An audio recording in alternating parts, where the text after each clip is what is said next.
L'immobilier a sans aucun doute été ces années l'un des principaux sujets de conversation des citoyens chinois.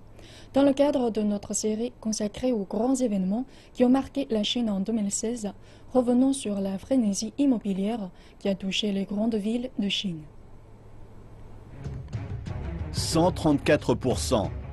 C'est la hausse du prix au mètre carré des logements à Shenzhen entre début 2015 et septembre 2016. Shanghai est gagné par cette ruée immobilière en début d'année 2016.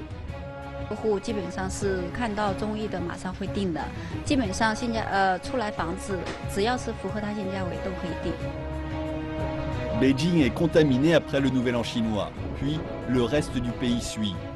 Au cours des 9 premiers mois de l'année 2016, les prix augmentent en moyenne de 24% dans les grandes villes de Chine. La nervosité gagne tout le marché. D'un jour à l'autre, la situation peut changer du tout au tout. Même un contrat n'est plus une garantie.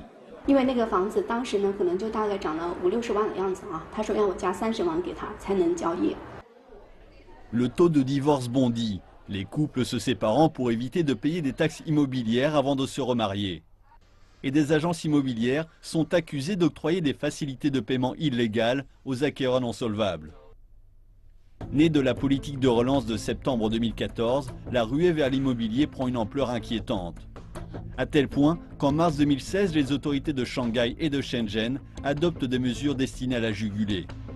Elles seront bientôt suivies par d'autres villes et en septembre, ce sont une vingtaine de municipalités qui auront adopté des mesures similaires. Dès la fin du mois d'octobre, les prix se stabilisent.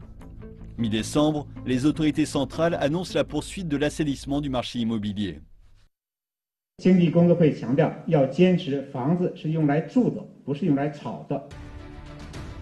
Le déstockage dans les villes de 3e et 4e rang reste lui aussi une priorité.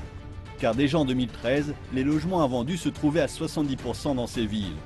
Fin 2015, les autorités centrales tirent la sonnette d'alarme. Elles entendent faire d'une pierre deux coups, écouler les stocks d'invendus qui fragilisent les économies locales, tout en attirant la population rurale dans les petites villes pour soulager des grandes villes déjà saturées. En raison du phénomène d'urbanisation, on estime en effet à 100 millions le nombre de ruraux qui vont s'installer dans les villes d'ici 2020.